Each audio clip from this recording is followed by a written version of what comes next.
They killed, give me Isaiah 14 and 21. They did the same thing to my people. So you said that they put millions of my people. Yes, you said. Should a murderer go to jail for murdering? Absolutely. Should a thief go to jail when he steals? Absolutely. Should a robber pay back the money he robbed? Absolutely. So why shouldn't the white man pay for what he did? That's right. That's right. One day you'll see just how it feels. Payback is a dog. It's a dog. Payback is a dog. It's a dog. Payback is a dog. It's a dog. Payback is a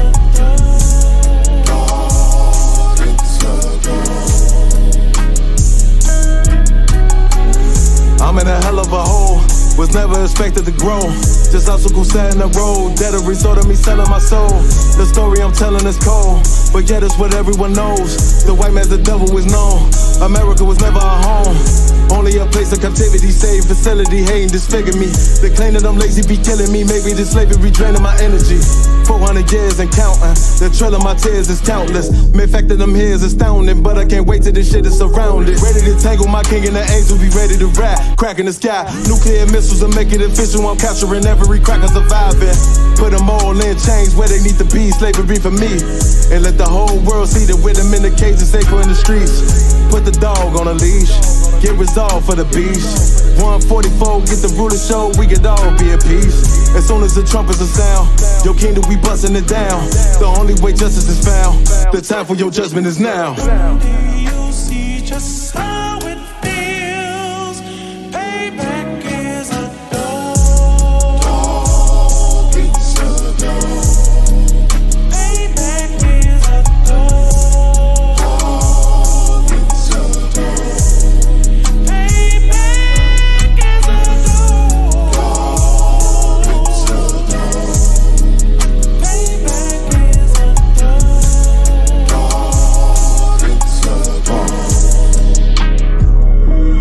Look, ain't no remorse in my blood slim. It won't be no compromise. Now it's time to feed the worms. Watch his body turn to flies. I clutch iron while you trust the lies. The next Glock I buy gon' be Gen 5. I get it customized. And sending shots off like farewell. Praying payback come back around like a carousel. Still remember your Honda's words ringing in my head like bells. Said you in this body, you fit a Lord, fuck the cartel. Triangle choke, apply pressure to the game like I did Vondale. Payback's a bitch in a dress, she a bombshell. Revenge is served cold, I just hope they make an oxtail. Glock fresh out the box, I swear it got that new car smell. Made myself a target in a world of mad shooters. That was designed fire for our babies to pass through it. And the damn our king's reign, I'll be overzealous. They bought my jealous, I bought brand new parabellums. One day you'll see just how it feels. Payback is a dog. It's a dog. Payback is a dog. It's a dog. Payback is a dog. It's a dog. Payback is a dog. It's a dog.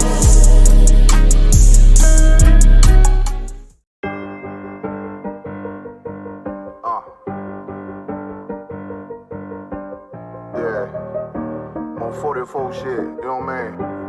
Busy man.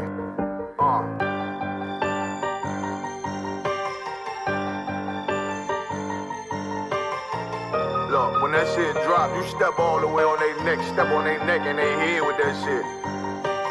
Fine then, I ain't show no mercy, we gon' show them boy what time it is. I pop out like I'm Samuel, I got time to kill. Haters thought I died, I survived. They don't know how I did it, got it out the mud, straight to glory. They don't know how I feel, he nice but he don't show them skills, how I show them skills. He ride but he don't work the wheel, how I work the wheel. They mad, I'm too solid, circle tight, yeah, vacuum seal. No, they want my life, I ain't worried, I got rank for real. I got real soldiers, kill for me, nigga, watch yourself. They say you been in beast mode lately, you is not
him in that bitch fully loaded. Ooh, yeah, we up and rolling. Told him I need major motion. Nigga, I'm joking. I'ma school them niggas like they baby Jody. Got it out the dust. Now I'm too clean. Don't know why they hate me. What you want out life, dog? Guns and butter, baby boy. You PK top, dog. Certified road runner. I'ma turn that econ line into a damn tank. I got chopper stash in the attic like they in Frank. They had that shit on lock till I snapped on them like bolt cutters. You cannot play both sides, gotta choose your colors. See him throwing that one up with that W, that's my blood, bro. Fine in. I ain't show no mercy, I'm gon' show them boy what time it is. I pop out like I'm Samuel.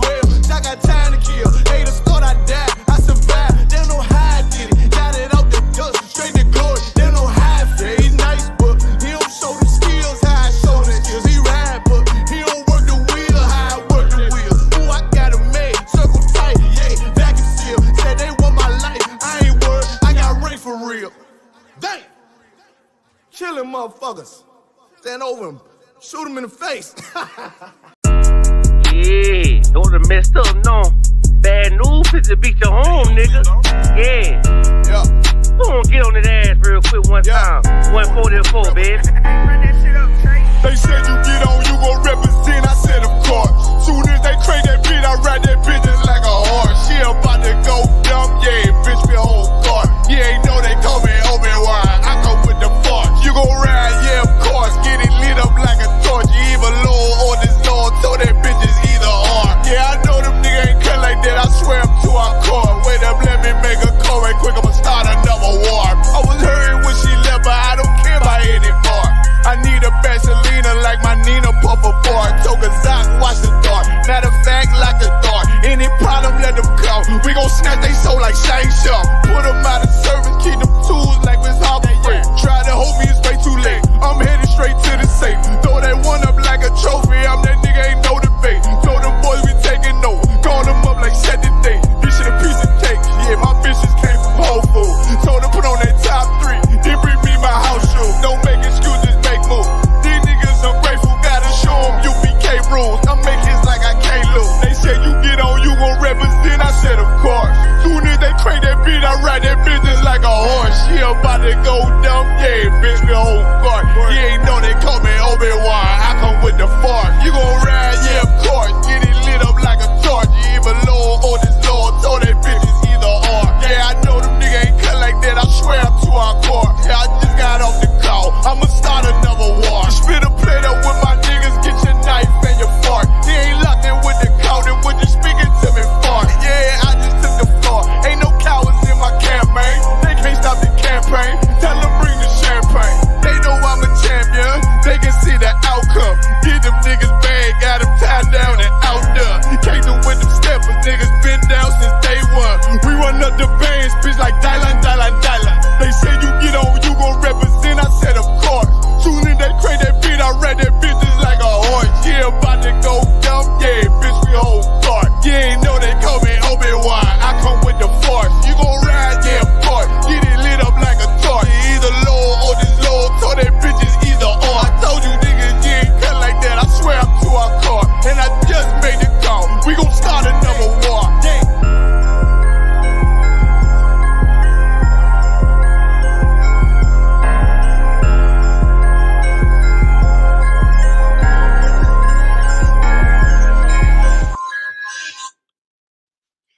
All right, clap it up. Hey, Shalom, Israel. We are the Isupk, started out of 1 West, 125th Street, Harlem, New York, under Commander General Yohana. If it's not of the eyes under Isupk under Commander General Yohana, it is not the truth. My name is Priest and Officer 1000 My Yard, and this is the Thursday night Chicago history class. So what we're going to do tonight, and for the next couple times that you all see me teach, I'm going to go into one way to prove that we are the real Jews, according to the scriptures. And it's the history of your poverty in this country. And people might say, well, how will us being broke prove that we're the real Jews? You know what I mean? Like, that's something that we don't think about, the fact that us being in the ghettos, in the projects, in the barrios, in the reservations, stuck under cartel rule in Mexico, you know what I mean? Stuck in gang violence in Brazil and in Haiti and in Jamaica and all these other places around the world where our people are being oppressed at and stuck underneath in some of the most violent conditions, in some of the worst conditions you could ever imagine. You would never think logically that would be a sign that pointed to the fact that Blacks, Hispanics, and Native Americans are the real Jews of the Bible, are the real Jews of antiquity, are the true children of Israel, God's chosen people. But there are prophecies from the front of the Bible, from Genesis to Revelation, that show who we are and your poverty, your suffering, the conditions you're under, single parent homes, black on black crime, brown on brown crime, black on brown, brown on black, all of this stuff that we go through here in this captivity in America are signs of who we are. Now, it's been in the media a lot recently over the past, month or two, with all the celebrities coming out now talking about, oh, Black people are Jews, but the Isupk Commander General Yohana has been saying this since 1969. That's right. That's not a new thing in the earth. That's not something that just popped up in the last couple months or 2 years, 3 years ago when Kendrick Lamar said, I'm an Israelite, don't call me Black no more. It didn't pop up with him. It didn't start with Nick Cannon.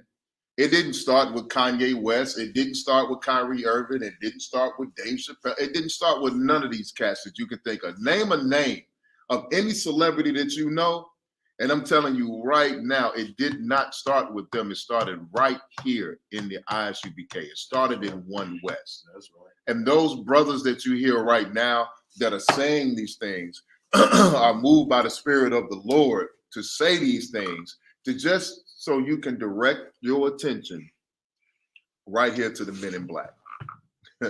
No Will Smith. You know what I'm saying? But I digress from that point. All the things that prove that who we are in the Bible. These brothers are saying that they're very rich men. They have your attention. So of course you're going to listen when they talk. You know what I mean? We have a history of listening when rich men talk. When wealthy men talk, we listen to them. Everybody turns around and say, well, he got money, he must be smart. Listen, Lloyd Banks said, money don't make you, if you're smart, you'll get it, but money don't make you smarter. You know what I mean? So you can get money, but that doesn't have anything. You can have $1 billion and be one of the dumbest people in the earth. Look at Donald Trump. Donald Trump was a billionaire. Matter of fact, Donald Trump was the world's most famous billionaire. Before Elon Musk, before Jeff Bezos, before all of these other billionaires that you know in the earth right now, the only billionaire people really knew and vibed with was Donald Trump. And then he lost his billions, became a millionaire, and then eventually became president. Now everybody knows who he is. But just because he has money does not make him a leader, does not make him smart. Your real leaders are here on the front line. Your real leaders are fighting for your soul every single day. Your real leaders are fighting for your identity every single day in the Isupk under Commander General Yohana. That's right. Now, if we could, we're gonna hit a couple of scriptures, and then I got an article for you. If you could, sir, Salaki, I'm joined by priest and officer, my Ottawa priest officer of 5,000 Yard Don, you know what I mean, who's been graced to set with me, off camera. As Cap say, he's a robust man, so he's a silent giant, you know what I mean? But Salaki, God with God. If you could, Salaki, sir, give me the book of Deuteronomy, chapter 28 and verse 1. So what we need to understand, starting this poverty series, is our poverty is by design. It's by design on a couple of different levels. Number one, it's by design from the Most High. The Most High actually decided that if we broke his rules, that we would be impoverished, that we would be underneath the rulership of the people that we wanted to be like. You know what I mean? As if you go into the book of 1 Samuel, you'll see that when you get into the book of 1 Samuel, you'll see the end of the era of judges and the start of the era of kings in Israel. At one point, we had the Most High directly ruling over us, and he had judges that would judge matters, dictate matters according to his will. Then we wanted to be like the heathens around us. We wanted to be like everybody else. We said, well, you know what? We came to Samuel and said, hey, listen, they got a king ruling over them, so we need a king. And in us deciding that we need a king, we changed the direction and the course of our history. We changed the direction and the course of our relationship with the Most High, because the Lord said in that we turned our back on him. So here we are today. We're looking for a singular leader. We're looking for a king. Well, our king is Yahweh Shai. That's right. He will return and rule over us and the earth forever and ever. Amen. You know what I mean? But for right now, we keep looking for somebody to pop up and rule over us. And in us doing that, we're showing the Lord that we still have a heathen mentality embedded in us. We still have that same spirit that got King Saul ruling over us all the way down now to Joe Biden ruling over us, because we want one leader. We want somebody to tell us what to do. We don't want to take directions from the Most High. We don't want prophets telling us what the Lord wants. We don't want judges telling us what the Lord wants. We want some man. So we're going to get the ultimate man ruling over us. But right now, the Lord says, since we love being in the way of the heathen so much, we had a punishment. But if we would have just kept our course and kept our path, we wouldn't be in the situation we're in now. If you could, sir, when you get a chance, if you could read that scripture. God. Deuteronomy chapter 28 and verse 1. Mm-hmm.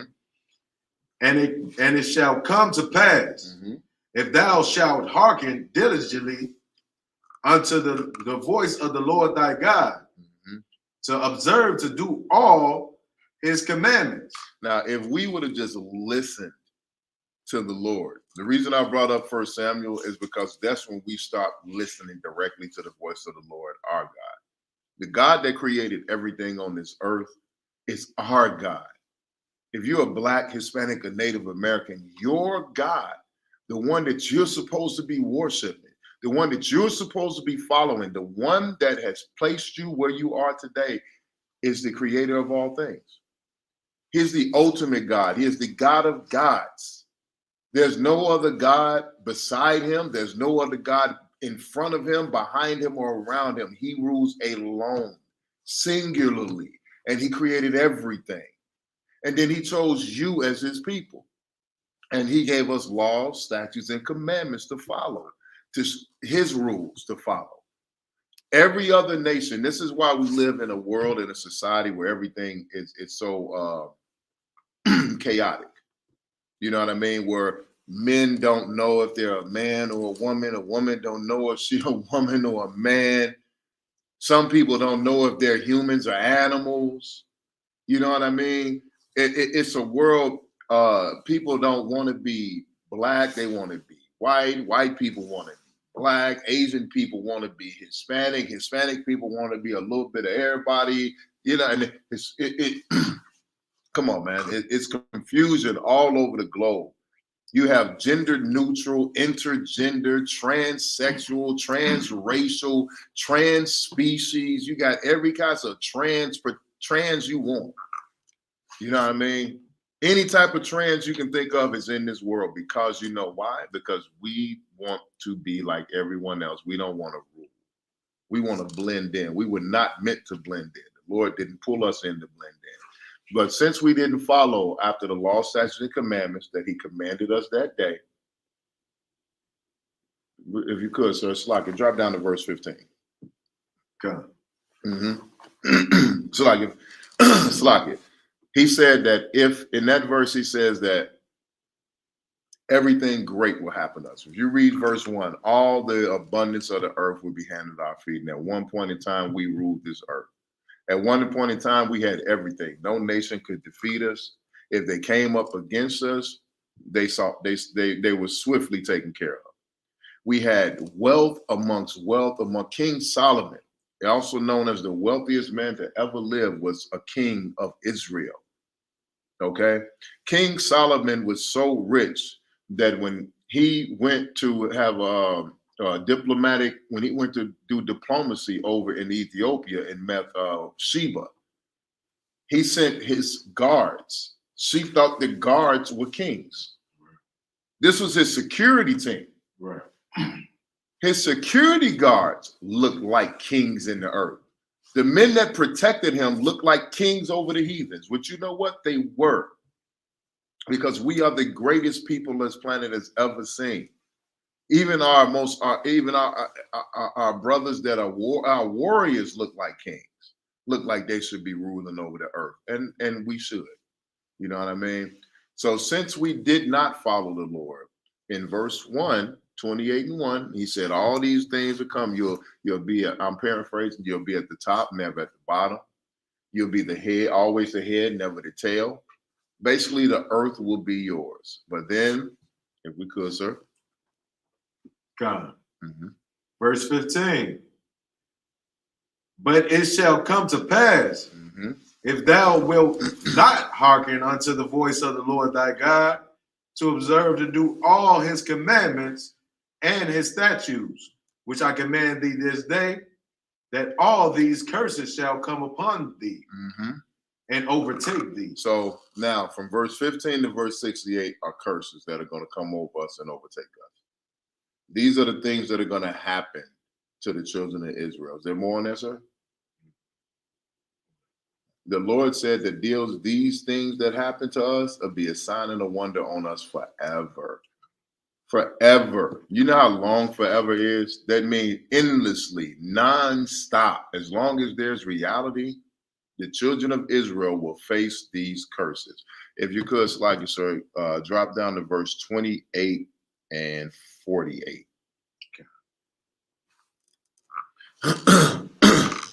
Verse 48. Therefore shalt thou serve thine enemy. Thou shalt do what? Serve thine enemy. So the Lord said, as a curse on us, we're going to serve our enemy. There's going to be a person that rules over us that we serve. Continue on, sir. God, which the Lord shall send against thee. In hunger. In what? In hunger. So we're going to serve. The Lord is going to send the enemy against us from a land that we never knew. I'm just skipping right to the meat. He said, from a land that we never knew, that our fathers did not know. We won't speak their language. We won't know their gods. We won't know nothing about this strange enemy that comes amongst us. But when they come, we're going to go into servitude under them, and we're going to want for food. So that means everything that we eat is going to come from these people. And at thirst, everything that we drink, whether it's, and in this modern time, water, pop, soda, whatever you want to call it, soda pop, Kool-Aid, juice, milk, sparkling water, liquor, beer, wine, whatever we want to drink, whatever we need to quench our physical thirst is going to come from this same enemy. Right. Read. And nakedness. And what? And nakedness. Your clothes, your Louis Vuittons, your Michael Kors, you know what I'm saying? Your Versace, your Gucci, you know what I'm saying? Your Balenciaga, all of that high-end stuff that you want, you know what I mean? Margielas, all that stuff that you want, all the clothes you put on, everything. Each thing that I just named is named after an oppressor. Right. You wear your oppressor on your back proudly every single day. Right. I'm talking about from the off-brand that you get at H&M or what's that, TJ Maxx, to the one you're going into, the name brand. You're going to the Louis V store. You're going to the Gucci store. You know what I'm saying? You're going to Balenciaga. You're going to all of these high-end stores. Each of them is named after an oppressor. Concert. If I could, just piggyback on what you're saying. A couple of years back, this is rapper named Killer Mike. He did a project to where he was trying to just go and just live, you know what I'm saying, like for a week, just off of black-owned establishments. You know what I'm saying? Just black-owned establishments.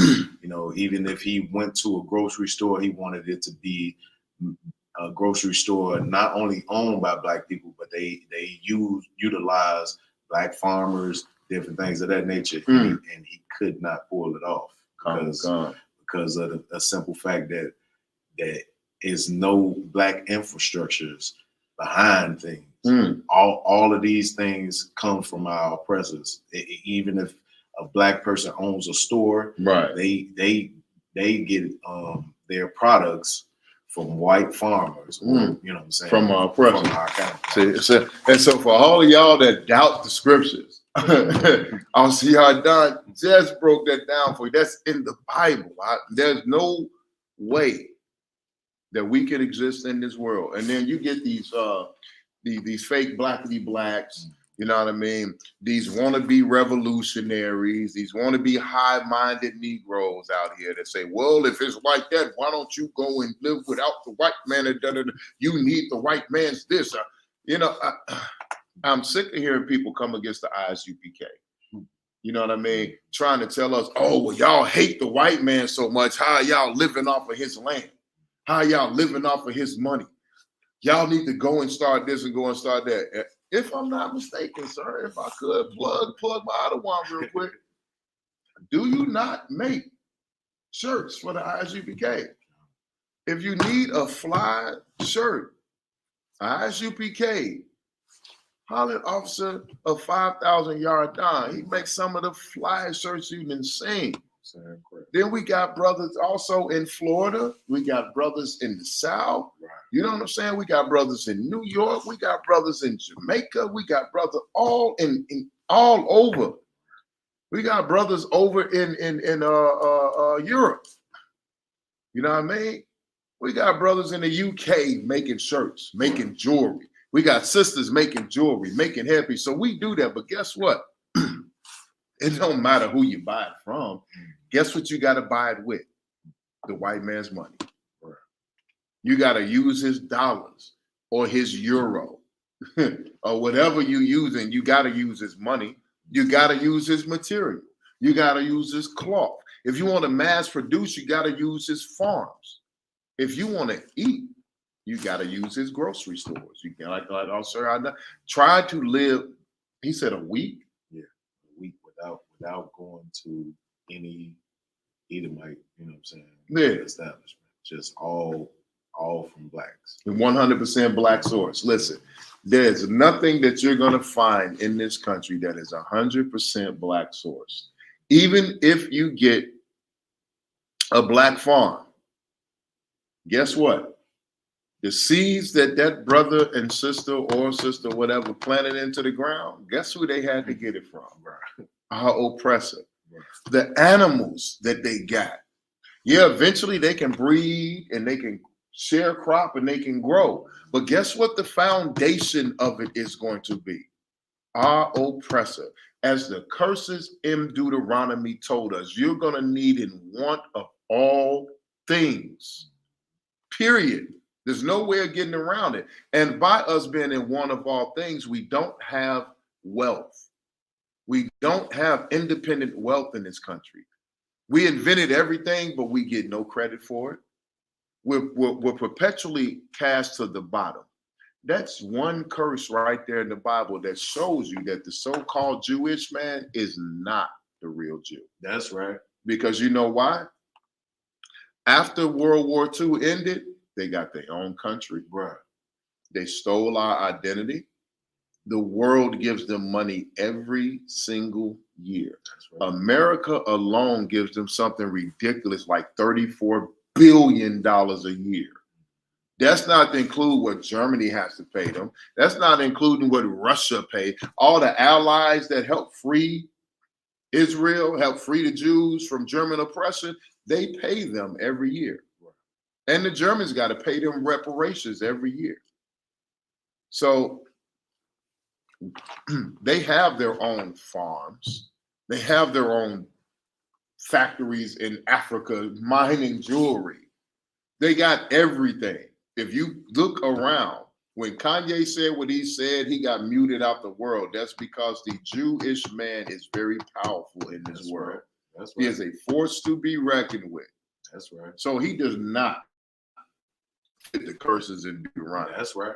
And if you can look at me and say, hey, well, Deuteronomy was the beginning of the Bible. That's old. You know what I'm saying? That we moved past that. They moved past that. If you could, sir, drop that and give me Revelations 2 and 9. We finna take this. So Deuteronomy is the beginning of the Bible. Let's go to the end. Let's go to the very end. Let's go into Revelations, which is the prophecy of the modern times of what's going on right now. Unless you've been blind, you can look around the world and see the things that Revelation says is going to happen. It's happening right now. Right. Period. Christ said these things were going to happen. Ezekiel said, let's take it back. For those Old Testament cats, Ezekiel said this was going to happen. Everybody loved Ezekiel from the Old Testament. Some cats can't read the book of Ezekiel without their knees knocking. You know what I mean? Well, we're going to see what the book of Revelation says about the conditions of the Jew, of the true Jew, the Jew by blood, the ancient Israelites, where they're going to be at in the end of times. If you could, sir. Okay. Mm-hmm. Revelation chapter 2 and verse 9. Mm-hmm. I know thy works. You know that what? I know thy works. So the Lord said he know your works. He know everything you've been through. He know he know your profession. He know what you put your hands into. He knows what you're building and doing. Keep going, sir. And tribulation. And your problems and your troubles. Now, I'm sorry, but I look at the Jewish man. I don't see tribulations. I see somebody that's living on top of the world. I just read an article the other day where this Edomite was like 90, I want to say 96 years old. 97 years old. She was a teenager when the Nazis were over there slaughtering the so-called Jew. The Jewish man. That's right. Okay. She was a teenager and she was a secretary inside of somebody's office. And they just convicted her of war crimes. And they were going to give her a 2-year sentence, but they decided to let the sentence slide. Want to know why? Because she might not have 2 years to live. So they let it slide. But they said her at 16 or 17 years old, knew what the Nazis were doing, knew what they were up to, and was fully capable of understanding what was going on around her, that crimes were being committed, that murders were being committed. So they convicted her. Go ahead, sir. If I could. Go on, God. Because, you know what I'm saying, this is just goes to show that, you know what I'm saying, our oppressor doesn't see, you know what I'm saying, forgiveness like the way we see forgiveness. Because, you know, maybe a couple of months ago, this picture came out, you know what I'm saying, of the owner of the Cowboys, you know what I'm saying, Jerry Jones. Yeah, Jerry Jones. It's a picture of him and during the civil rights movement trying to keep black students from entering into their high school. Good night. Now Stephen A. Smith, you know what I'm saying, you know, supposed to be a brother and different things of that nature, right. But he says that we should forget about it. He was just, you know what I'm saying, just a young kid. Right. He didn't really understand what he was doing at that time. This is 50-some years ago. Right. We should just forget about it. Right. You know what I'm saying? But these people say no. They say, I don't care how old you is and how old you was when you did whatever you did, we ain't forgetting about it. You know we want you to pay for your crime. Slog it, sir, if I could. That's so heavy. You know what I mean? That's a heavy point right there. Jerry Jones was a teenager in the 50s. And when they were integrating the school system, he was one of the kids the high school kids in the crowd yelling, "Go home, you don't belong here." Debasing and terrorizing black children that were forced to be bused into an all-white school to try to be the experiment to integrate the school. Right. He was the one in the crowd calling them every name that he could imagine, taunting them. And that's just in that picture of them going into school. One of the sisters that was the sister that was the first child to integrate the school, I read an article from her. She said every day was a living hell. And as an adult, she is like, I can't remember, the sister's like 70 something years, 60, 70 something years old. She still got nightmares about it. It still traumatizes her to this day. Right. But we supposed to forget Jerry. It's cool. Pac-Man Jones came and said he got Jerry Jones tattooed on his body. He said he's seen Jerry Jones do more for black people than any black person he knows. By making them athletes and say, run, nigga, run. You get what I'm saying? And making billions of dollars off of it. Count on what kind. Oh, sorry. Count on what kind. Billions. That man is a multi-billionaire because he's a team owner. But we're supposed to forget about that. But yet and still, the Jewish man, here it is, over 60, 70 years later. No, 80 years later, they done pulled some old woman on a walker, wheelchair up in front of a war tribunal and said, you know what? We don't care if you was 16. We don't care if you was 17. You knew what you was doing. You wrong for that. People was dying. It was hate. It was racist. It was this. It was that. You're going to jail. You're convicted, guilty. Guilty of war crimes. Guilty of being a dirty, stinking, filthy, racist, hate-filled Nazi. You're guilty. And we would throw you in jail, but you're 97. So we're giving you a 2-year sentence, but we don't know if you got 2 years left. So we're going to publicly shame you. Put your picture and your name in the paper so all your neighbors know. So even though you're going to live out your last 6 months to 2-3 years, whatever the hell you're going to live out, you're going to live it out in shame. So you're going to pay for the crime that you committed as a child. You know what I mean? But when it comes to black people, we can't look for that justice. We're told to forget about it. Right. What are we holding on to? Slavery, that was so long ago. Why is you holding on to slavery? Yeah, you got beat. All right, you got raped. You got stolen from another land. Oh, okay, buddy, give it up. You know what I mean? What are you really mad about? Oh, yeah, okay, yeah, all right. So after slavery, we did an apprenticeship program when you were supposed to be free. So we did an apprenticeship program so we could kidnap your kids and then put them on the plantation and make them work for free under apprenticeship. Oh, but then we did the 13th Amendment, which said that if you committed a crime, now if you niggers become criminals, you're gonna be back and you're gonna lose your freedom. You're gonna be back in slavery.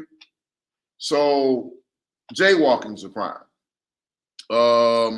Laughing in public around white people is a crime. Staring a white man in the eyes is a crime.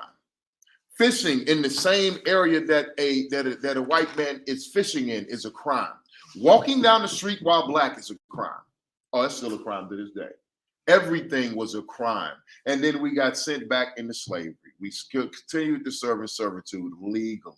And legally to this day, we are still slaves. That's right. And then once we did kind of like break free a little bit, then they did and tried to buy property. Once we started buying property, look in the Wild West. You know what I mean? Look in the Wild West. The cowboys, the name cowboy originated from black people. Because they used to tell us, go get that cow, boy. You know who I got told that to? I got told that by an 80-year-old cowboy that I met when I was on the movie set for the film Beloved with Oprah Winfrey. They had real legitimate black cowboys on that movie set. And he said, you know where they came up that word from? He said the original cowboys were black. You know, I'm in the world. What? You know what I mean? Yeah, that phrase came from them telling us, go get that cowboy. We were the ones tending their cattle. We were the first ones to go out into the West for real, because they were too scared because of the natives, but the natives weren't attacking us once we got out there. We were the ones that started settling the West. Some of the greatest outlaws of all time were black. That's right. Okay, so don't get it twisted.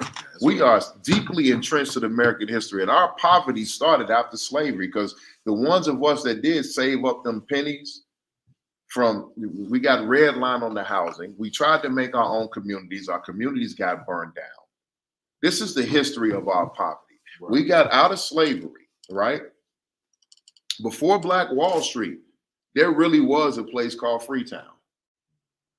Okay? Every black movie you see, you hear about Freetown, Freetown, Freetown. Want to know why? Because Freetown really existed. But the history of Freetown has been erased. Because you know why? Freetown, Freedomville, whatever you wanted to call it, them first black settlements where slaves were buying property and trying to establish a place of their own, was burned to the ground, and every single black person in there was killed. The story of Freetown is the same in every movie you see. You got some preacher, some black preacher, who's going up to start this town. And all these black people, they're starting to grow businesses. They're going to church. They're farming. They got their cattle. They're doing all of this. They're building and building and building, slowly but surely expanding. And then the railroad wants to come through. Or you got this little town over here that's jealous of the Negroes. And then the next thing you know, they converge on Freetown and destroy it. Go ahead, sir. If I could, man, what you're bringing out is so heavy. It reminds me of in the early 1920s. It was a whole summer of all these places all across the United States of America. It was called the Red Summer. If you look up the Red Summer, it would show all of these towns that you're talking about. Come. Throughout the whole country. They were going through and demolishing them. You know what I'm saying? All of the, I believe it was 1921, so somewhere in the early 1920s, but it's called the Red Summer. You can look it up. And you will see, like in Chicago, Arkansas, even on the West Coast, all over, it was just murders in these black established towns. You know what I'm saying? So they was just demolished. And see that's something like, you know, and everybody knows about Black Wall Street, to the point where some black people say, I'm tired of hearing about Black Wall Street. But guess what? Sell out. If you're tired of hearing about Black Wall Street, you're tired of hearing about black excellence. Right. Y'all want to talk about black excellence? Black Wall Street, Tulsa, Oklahoma was the epitome of black excellence. Rosewood was the epitome of black excellence. And all like also y'all just said, any town that was murdered, and I'm saying the town was murdered during the Red Summer, those were the epitome of black excellence, because we had everything that we're trying to seek now. We had our own land. We had our own stores. We had independent wealth. We had everything we needed to thrive and survive. I guarantee the marriage rate in that town, the success of marriage rate was 100%. If it wasn't 100%, it was something high, ridiculously high, like 98 or 99%. Because until the 60s, when they started talking about all that free, when our Caucasian counterparts started talking about free love and doing all those drugs, the black household was the most successful household in the world. We were the most successful family in this country. Right. Our divorce rate was very low. In our community, we didn't play that you going and getting pregnant without being married. You know what I'm saying? You got shunned. You got embarrassed. It was the worst thing in the world for you to go and be a single mother, to be a baby mama. Right. You know what I mean? Now, that's not to say that people weren't going around and sneaking off, doing what they're doing, because if they didn't, then how do you think the pregnancies happened? But our communities were so tight-knit. We have always based our successful communities on a spiritual background. And that spiritual background is this book right here. That's right. know what I mean? Is the Bible. Okay, we didn't base it off the Quran. We didn't base it off of the whatever the Asian people got. I know the name of it. I can't think of it right now. You know what I mean? We didn't base it off of no Buddhism, no Hinduism, nothing. This book right here that sits on your grandmother's shelf and collects dust. That's right. That's what we based our successful communities off of. And every time we got a leg up, that leg got chopped off and burned into ashes from coming out of slavery and being in the apprenticeship programs from the 3rd to the 13th Amendment. Then you had redlining, where after Rosewood and Freetown and all of these other places that we're talking about, Seneca Village in New York and Black Wall Street in Tulsa, Oklahoma, you know what I mean? And dozens and dozens of places in between those, you know what I mean? We started to rebuild and we got redlined. That's when they started telling us you can't buy this house. This is an all-white community. Oh, well, you can buy this house, but the taxes are going to be X, Y, Z. Oh, I know you make good money, but you can't afford the taxes. If you move here, your taxes is going to be almost as much as your mortgage. You know what I mean? Unfair tactics. So Black people, you have to realize that in this country, and I'm going to bring out article after article after article after article about this subject, because in this country, you are not poor by choice. You are poor by design.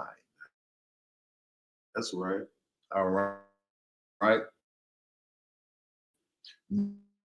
Not just our oppressors' design. The Most High designed it this way. You know what I mean? It's our fault that we're in this condition. Right. All we had to do was be what our God wanted us to be, which is the greatest people on earth. That's right. You know what I mean? We walk around calling each other, "What's up, my queen? What's up, my king? You the queen and the king of dust." Of what? What do you rule over? Black man, it's hard for us to even rule over our household. Right. Let alone a whole nation. Right. So who are you for your woman to be calling you a king and you to call each other king? Now, I'm not saying don't boost each other up, but just be realistic. You're not a king. We don't have kings over us. By black women calling black men kings and black men calling each other kings, you are breaking what the Most High said. We don't have a king.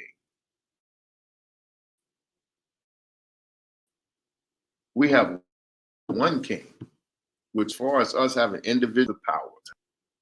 Is what queens? No, it don't ever been fine. You know, we're right by every in a rule. You know what I mean? Class so glorious states to look at. Continue. And Lords are the natural projects. We in the favelas. We in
all right. Salakia about that. Let's make sure that that's still on the same feed here.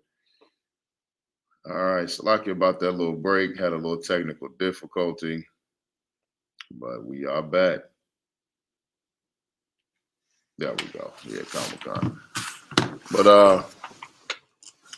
well, yeah, we had a little bit of trouble, a little bit of technical difficulty. As I said, the Lord knows who we are. The Lord knows our poverty. You know what I mean? That's why we are what we are today. But he says this about us. Good, sir. John, but thou art rich. Without our what? art rich. Thou art rich, because we are supposed to be the natural rulers of this planet. We are supposed to be on top. We're not supposed to be in the bottom where we are. We chose this to be here. And we choose to constantly stay here because of our behavior, because of the things that we do.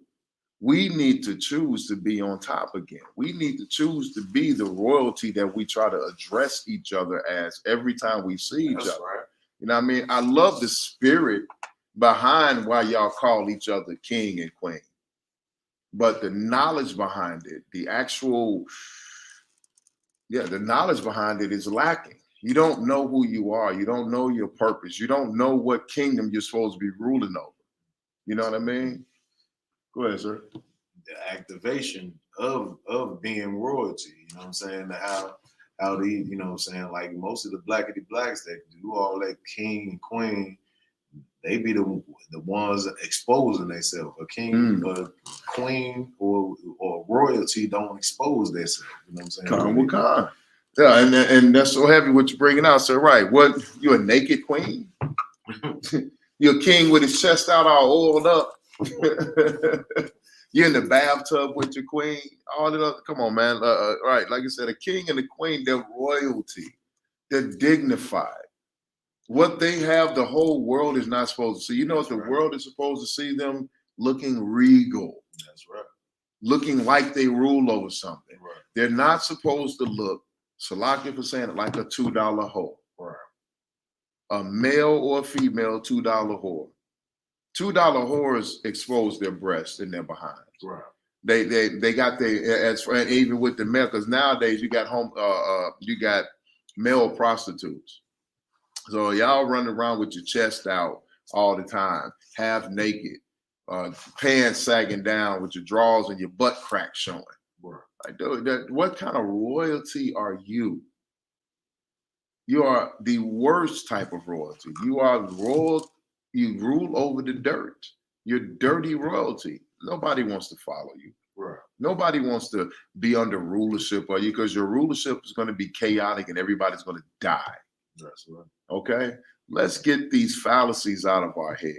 Let's get these things that our oppressors have drilled into our minds over the years out of our heads. Right.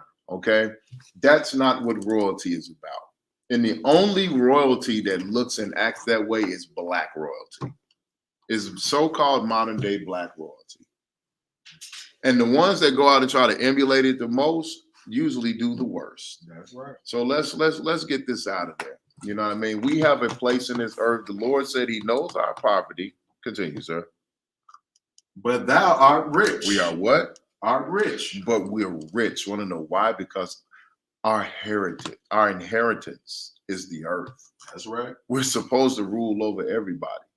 We're not supposed to be hanging from trees.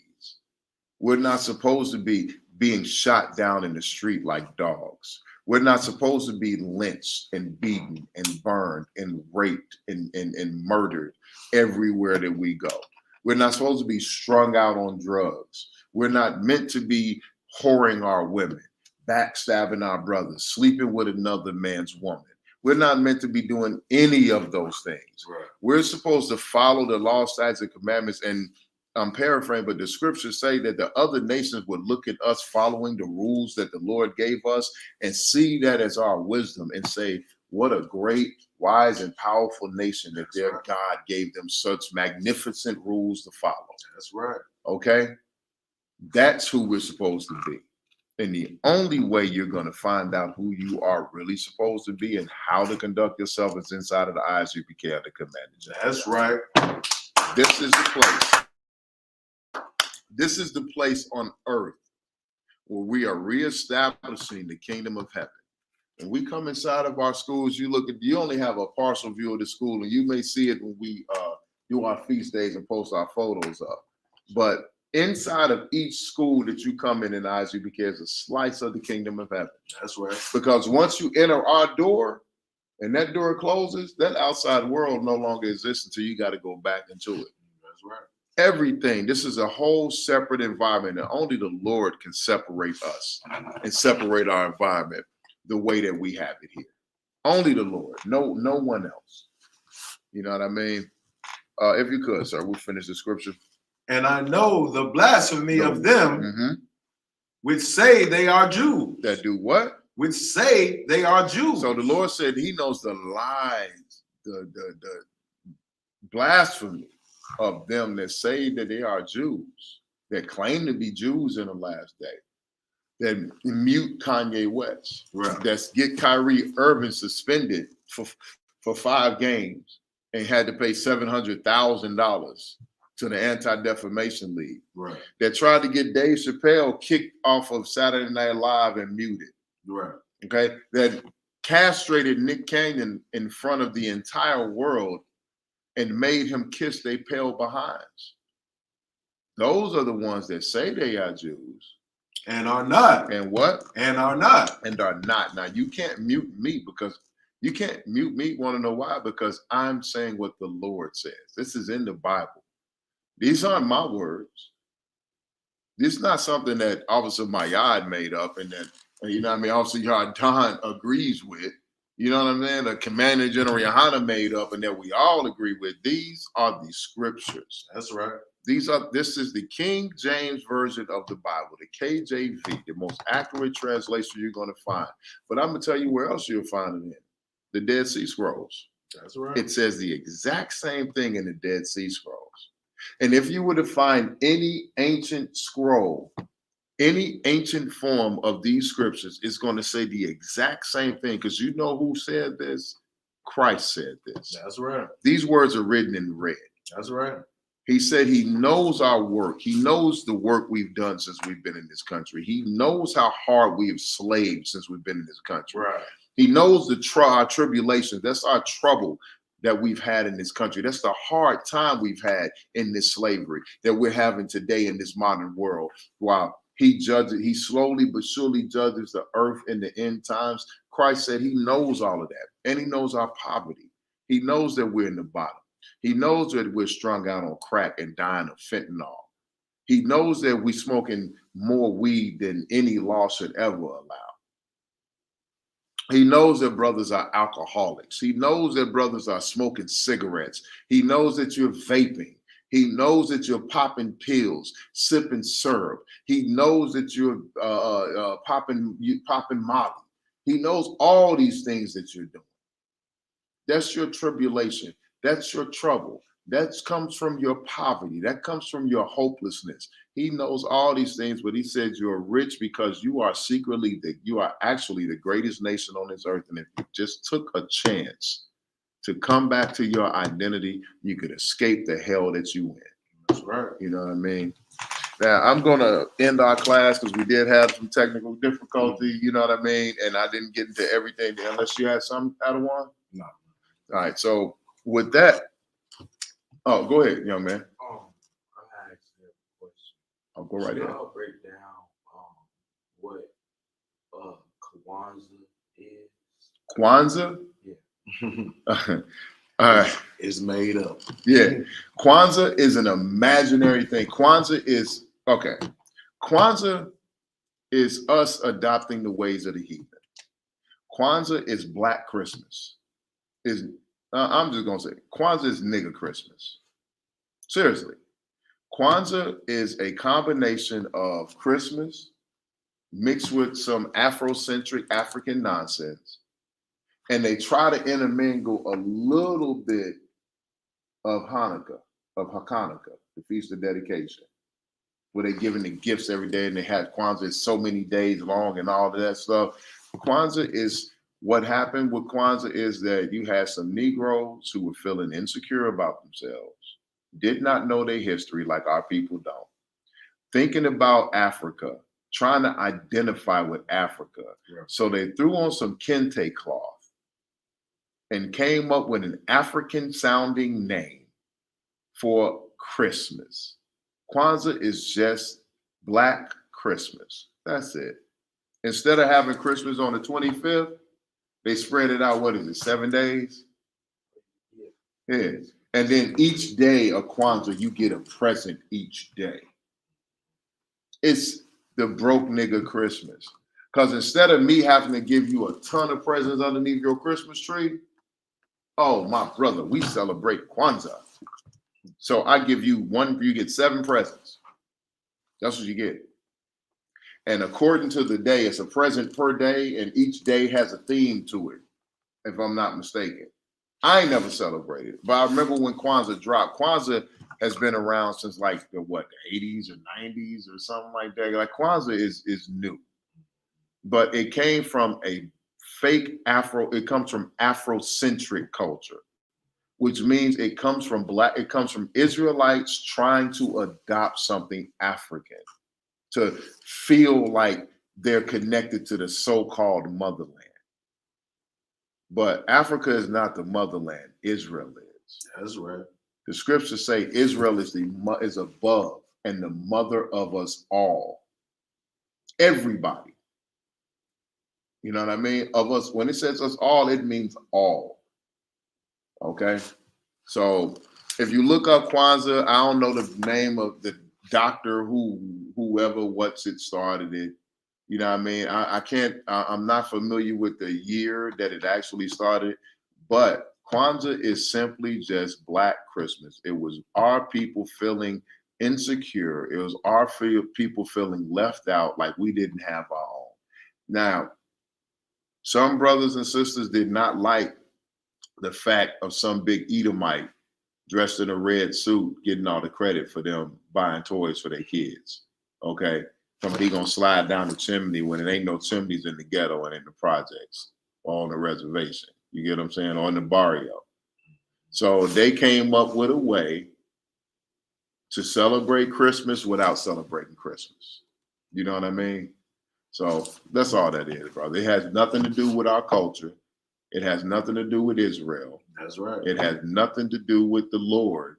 It has nothing to do with our ancestors. That is a made-up holiday. Kwanzaa, the Easter Bunny, Santa Claus, who else? The Tooth Fairy, all them goblins on Halloween. You got something, sir? And with that said, you know what I'm saying, this is supposed to be around African culture. African people do not celebrate Kwanzaa. Right. Yeah. That's Shalom. right. Shalom. Only Negroes in America, only descendants from slaves, the ones with no identity, who don't know where they came from. We're the only ones that celebrate. Oh no, so they want to be down with us. When they really trying to prove they Black, they try to do everything Black people do. And then, I'm down with you. I grew up with you guys. So you might get an Edomite or two selling Kwanzaa talking about my brother. But yeah, Africans don't celebrate that crap. Kwanzaa is and as we go further and further through history, Black people thought Kwanzaa had picked up for a while. Like at one point, a lot of Black people would celebrate Kwanzaa. They even had Kwanzaa decorations and stuff starting to pop up in the stores because, you know, wherever the money go, that's why our oppressors are going to promote. So Kwanzaa had picked up for a minute, but it's seen its heyday. It's seen its height. You go to the store, you don't see no Kwanzaa stuff in the store, right? When I was younger, I did. I started to see some Kwanzaa stuff. I started to see people, they had little Kwanzaa commercials and stuff like that. Like Kwanzaa was starting to pick up a little bit, but then it faded. Go ahead, sir. Juneteenth next. Juneteenth is next. Juneteenth is next. We went over the summer. Chance the Rapper had his whole second annual Juneteenth celebration. Park was full of people. He was so proud because it was like 10 times more people there than what he celebrated the first year. Juneteenth is going to see its heyday. They might even have a Juneteenth parade. And they're going to have about 3 or 4 of them before the rug get pulled out from underneath that Juneteenth crap. All right. So Kwanzaa, Juneteenth, that's all slaves trying to feel like they have an identity. And the Kwanzaa thing is us trying to connect to a motherland that ain't our mother. All right. So when you go to school and you see the brothers with the little multicolored little hats on, you know what I'm saying? You see him with the dashikis on and talking about, I celebrate Kwanzaa, my brother. You don't know about the history of Kwanzaa. You just look at him like, shalom. All you gotta say to him, shalom. That's it. Really? Oh, that's cool. I don't celebrate none of that. I'm an Israelite. Shalom. That's it. That's your question? Anything else you want to know? This is the time to ask them. All right, Con. Now, if I may ask you, why did you ask that question? Okay, so it was like a few days ago. It was one of my classmates. They was talking about they celebrated, and I just wanted to know what was it about. Okay. Well, his parents were part of that in the 90s. Kwanzaa really gained steam. Black people in like the late 80s and early to mid 90s were really getting real Afrocentric. You know what I mean? Before gangster rap took over, before thug and gangster rap took over, our rap music, everything about us. If you look at the TV shows in that era, you had things like A Different World, Cosby Show, you know what I mean? All of these black family shows and black sitcoms and stuff popping up. You know what I mean? So the whole Afrocentric movement started to gain some steam. Black people actually started to feel like they were a part of America. You get what I'm saying? So then by you feeling like you're a part of the most powerful country in the world, it's always been a question of who we are and where we come from. So doing that, as we started to gain steam and more popularity, you had your supposed high thinkers start trying to identify with who we are. So when they presented themselves, because blackness was starting to sell. So when they presented themselves, they wanted to be able to say, hey, I'm this, I'm that. Have you ever heard of Swahili?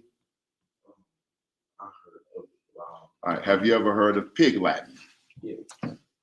Brothers started speaking Swahili, learning Pig Latin and all of that stuff to try to identify with something. So it could seem like we had an identity. You know what I mean? So Kwanzaa is from that whole era of us trying to develop an identity for ourselves out of nothing, out of what we were told by our oppressors. Our oppressors say you come from Africa. So they tried to make something that sounded African.